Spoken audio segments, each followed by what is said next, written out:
Yeah, this is 7 o'clock. Yeah, you got me looking at my watch every minute. Yeah, because I'm waiting on you. Hello and welcome back to The Delicate Dynamic. I am your host, Daquana White. This is episode 5. Today's podcast is voiceover style. Lately, our topics have been a little heavy, well, very heavy, honestly, but these stories do need to be heard. You know, we can gossip about viral moments and celebrity drama all day, every day, but we do have some more episodes coming up that are a little more lighthearted. However, today's story is a sad case. This is the story of a young 25-year-old father from Fayette, Mississippi, and a hard worker. So Rasheem was contracted to work in Taylorsville, Mississippi with Georgia Pacific. He was hired through Trillium Staffing. It is normal for some jobs to have you work in different areas on different sites sometimes. He began this job on Monday, September 26th. But he was having car troubles on September 25th, so he had a cousin actually take him to the Super 8 motel. He was staying in the Super 8 located in Laurel, Mississippi, which is actually about 30 minutes away from Taylorsville. It is said that he was able to carpool with a co-worker that he had worked with at previous job sites, but on Saturday, October 1st, he actually informed his mother that he and the co-worker had a falling out and he wasn't able to get a ride back to Laurel with the co-worker. Let's read who I am assuming is his aunt's Facebook post, and let me pull those up over here really quickly. Bear with me while I read through this. So Keedy Simone Bradley wrote, Rasheem Rael Carter, a 25-year-old black male from Fayette, Mississippi. He was hired through Trillium Staffing Company and was subcontracted to work at Georgia Pacific. He started this job on Monday, 9/26. He worked with Clements Mechanical Inc., a company out of North Carolina. I'm assuming Stephen Lucas Clements is the owner. On 9/25, as Rasheem was preparing for work, he started to have car trouble, so he decided he would get his cousin to take him to Taylorsville to the Super 8 motel in Laurel. A guy by the name of Eduardo Vasquez was there. Rasheem had room with him on previous jobs before. Eduardo told Rasheem he could ride to work with him. He made it to Taylorsville early Monday morning. He dropped his things off at the Super 8 and rode into work with Eduardo. Thursday evening, Rasheem's mother FaceTimed him and said that he was looking like, he was having some problems. That evening, he told her he was just tired. I'm going to paraphrase just a little throughout this, but it said on Saturday, Rasheem called his mom and told her him and the coworker had a disagreement. He didn't say what it was about. He just said that he couldn't ride with the coworker anymore. Rasheem got off work and started walking towards Taylorsville. A couple of guys from the job picked him up and took him into the town of Taylorsville. He got out at Junior's Food Mart.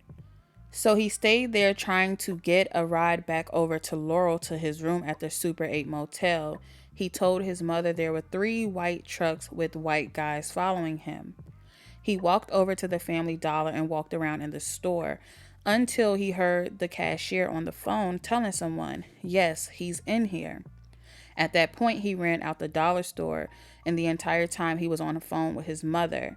She told him to go into the police station, and he did. When he got there, he told the dispatcher someone is trying to harm him really badly. I assume there were no officers at the station when he got there because he left and walked over to the Exxon gas station.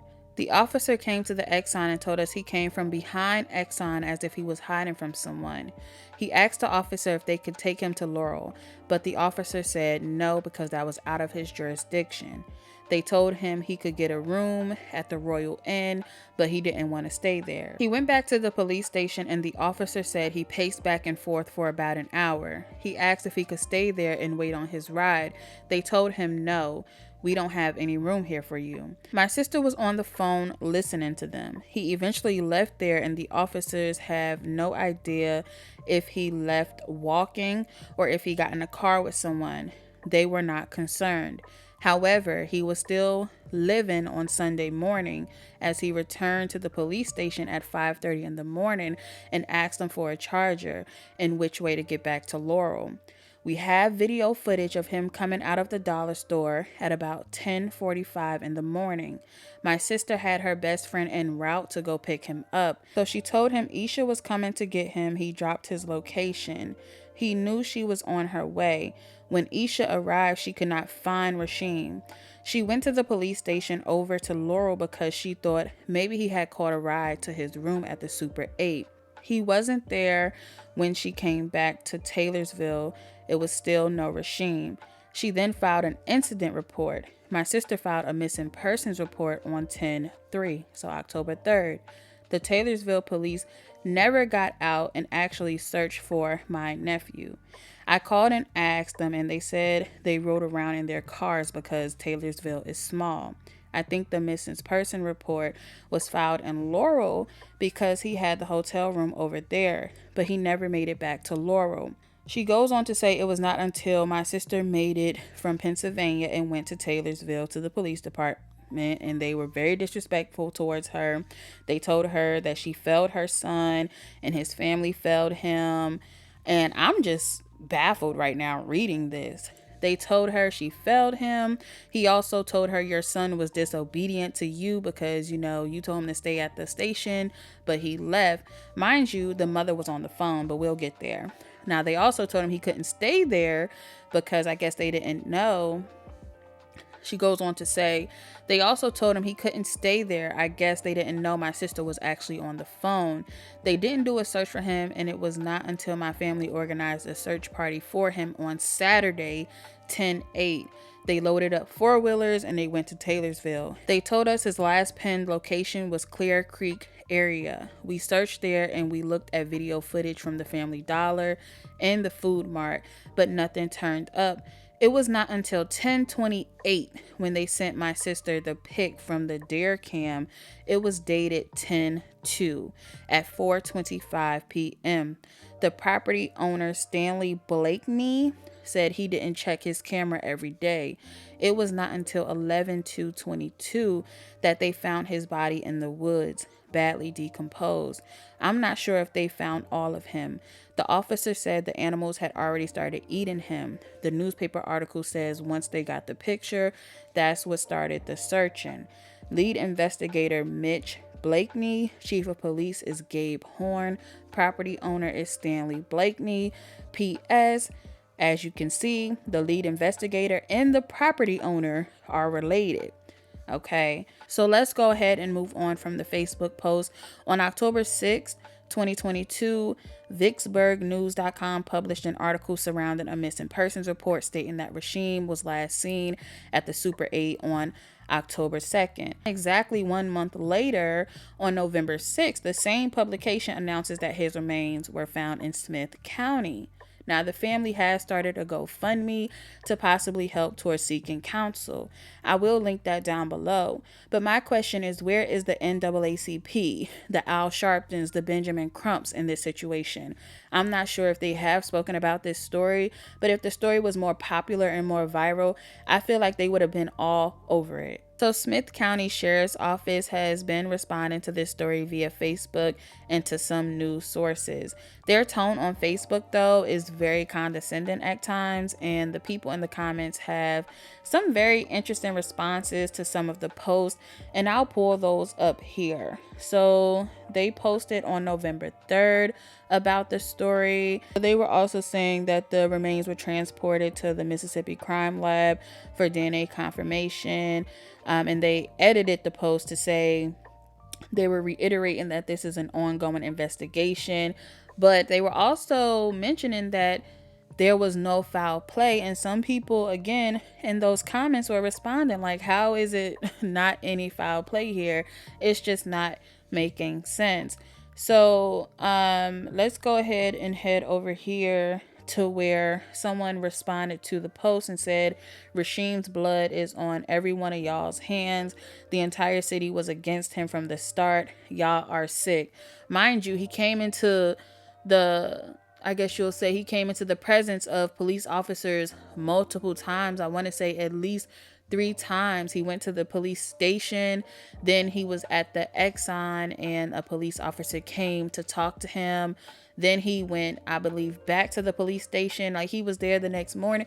It's just like, come on now. It's too many times where y'all had, or too many chances or opportunities that y'all had to help him. But moving on, the Smith County Sheriff's Office responded to that comment saying, Taylorsville has its own separate 911 operators and officers, not all connected to the sheriff's department.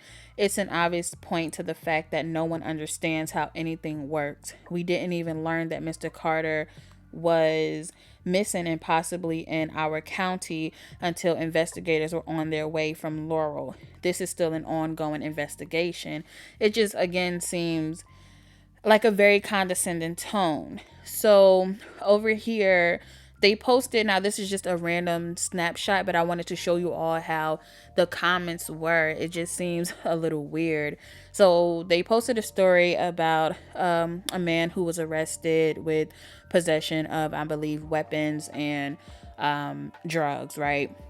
So you have all these people in the comments like, great job, keep up the great work, thanks for a job well done, yeah. Somebody by the name of Peggy Smith saying, get all of them. And it's weird because it's like the tone there is very, very, So another thing that's not adding up is, why was Rasheem's remains found in Smith County? Smith County actually goes in the opposite direction from Taylorsville compared to Laurel. And I'm pulling up the map because I took several screenshots and I'll try to circle them on the screen. But Taylorsville is basically in the middle of Laurel and I would say the Smith County area. So it's just not adding up. Taylorsville is actually a 6-hour walk, almost, well, rather 7-hour walk from Laurel or to Laurel, and it's a 28-minute drive. But going in the other direction, Taylorsville is actually, I believe, like maybe an hour or so to the Smith County area. Correct me in the comments if I am wrong. So something that's really troubling me right now is that the known sundown town, Mize, Mississippi, is only 11 minutes away from Taylorsville, where Rasheem was last seen. So again, reports are saying he was last seen on October 2nd at the Super 8 motel, right? But we already know he was in Taylorsville looking, talking to cops, going into stores, going to the gas station. So he was clearly seen there as well. It's just so much. So a sundown town, if you don't know, is actually known for racism and violence towards Black people and other minorities. And most sundown towns keep their towns mostly white. I do have some screenshots here kind of explaining a little bit about sundown towns. And according to Wikipedia, I know it's Wikipedia, but they get some stuff right. So sundown towns, also known as sunset towns, gray towns, or sundowner towns, are all white municipalities or neighborhoods in the United States that practice a form of racial segregation by excluding non-whites via some combination of discriminatory local laws, intimidation, or violence. And I think that sums it up pretty well. We have some signs that were found. I'll show you guys like a similar, or I'll show you guys an example of a sign where it says, we want white tenants in our white community. Like, this is how they move. So I also want you to take note of some language that was used on Facebook. So I have it highlighted where on September 29th, again, this is not relating to Rasheem's story, but listen to the language. Smith County Sheriff's Office posted, while you were sleeping, this is the first sentence. While you were sleeping, these three attempted, and they go on to talk about, I guess, some crimes that these three Black men had committed or allegedly committed. But mind you, let's go back to the definition of a sundown town over on Wikipedia, where you can see like where the history is. Where you can see I have it highlighted where it says burglaries are oftentimes raised and committed in the nighttime by Indian, Negro, and mulatto servants and slaves. Like, isn't that weird? So again, it just doesn't sit right with me that Mize, Mississippi is only 11 minutes away from Taylorsville, where Rasheem was last seen. And this has about 95%, almost 95% white population, and are just known for historically being a sundown town. But I do have some videos from TikTok that I want you to check out about sundown towns. So take a look at these. Yo, let me tell y'all as quickly as I can about my night in a sundown town. Excuse me. Yes, I said that correctly. A sundown town. 2022, a sundown town. For those who don't know what a sundown town is, look it up on Google. But anyway, so I get a load going to a particular city in Texas, and I'm like, okay, well, let me head on over here and drop this off. They're gonna pay me this much. That's perfect. I like that. It's a quick 200 miles, make it quick. You know, whatever the amount was, great, cool. I get there and I look at the exit. I'm like, wait a minute. It took me to exit 861A. For those who don't know, it's a place called Vidor, Texas, Vidor, Vidor.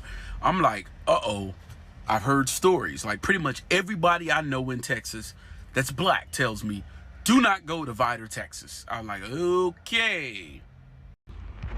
Yet here I was in Vidor, Texas.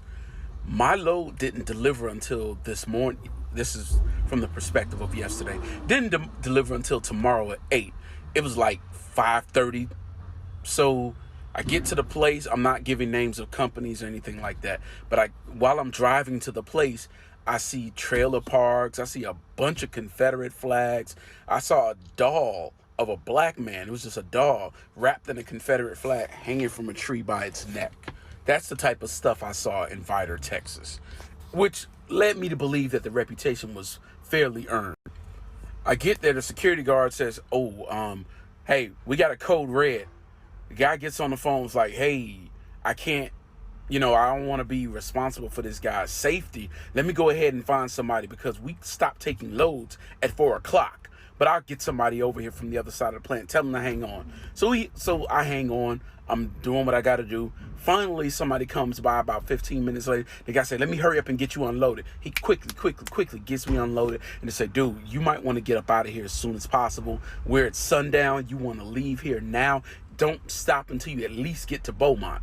I was like, okay. He was like, no, seriously. I said, well, what about the police? Why aren't the police there? Police turned a blind eye. I was like, okay, well, I'm gonna do what you said. He said, yeah, man, I don't want to see you getting in any trouble. So I went ahead and I took off, headed to Beaumont. I went to the Petro in Beaumont, slept there, and I had my Armalite Rifle 15 with me. Slept with a couple of extra magazines, but I'm safe, y'all. But that was my night in the sundown. As a born and raised Texan, Black people please do not stop in Vidor, TX. It's one of the many sundown towns in Texas. Keep pushing and do not stop. So again, if racism is so deeply instilled in this country that in 2022 there are still blatant hate crimes in sundown towns as well as laws that don't protect Black people, why can't we bring up news such as the major story that's happening right now about Jerry Jones, the owner of the Cowboys, the Dallas Cowboys, worth about $15 billion. He was recently spotted in a photo from 1957 showing him along with a bunch of other white teenagers and probably young adults during the integration of North Little Rock High School in Arkansas. So the U.S. picks and chooses when to address racism, but the people from this same photo and many others like it, because I'm sure there are many other photos out there just like this one, many photos where people are hanging around lynched bodies or just doing hateful things that we probably haven't seen, So these are the same people who are in power and still alive today, billionaires, people in Congress, entrepreneurs, teachers, cashiers, police officers, doctors, and so many more professions. Like, racism is so deeply rooted that Black people are still losing their lives at the hands of white supremacists. Some people have spoken out about this case on Facebook and on TikTok. Let me go ahead and pull those posts up. So here, I'm assuming this is a family member or close friend. She spoke out and said Rasheem Carter, age 25, was murdered in Taylorsville. They chased him into the woods in broad daylight, and no one saw or heard anything. They left his body to decay in the woods. He was missing for a month. Before his body was found, and no real search party besides the one my family and I conducted was done. The police are withholding evidence and trying to say no foul play was suspected. He told who did it if anything happened to him. They will not get away with this. I know you fought as hard as you could. Now we should continue to fight for you. We will fight for your justice, big baby. Say his name, we will get justice. Let's get justice for Rasheem Rael Carter. So once again, I am just so sorry to the family of Rasheem Carter, and I hope they are able to get justice in this case. Thank you guys so much for watching and listening. Please share to get Rasheem Carter's story out there.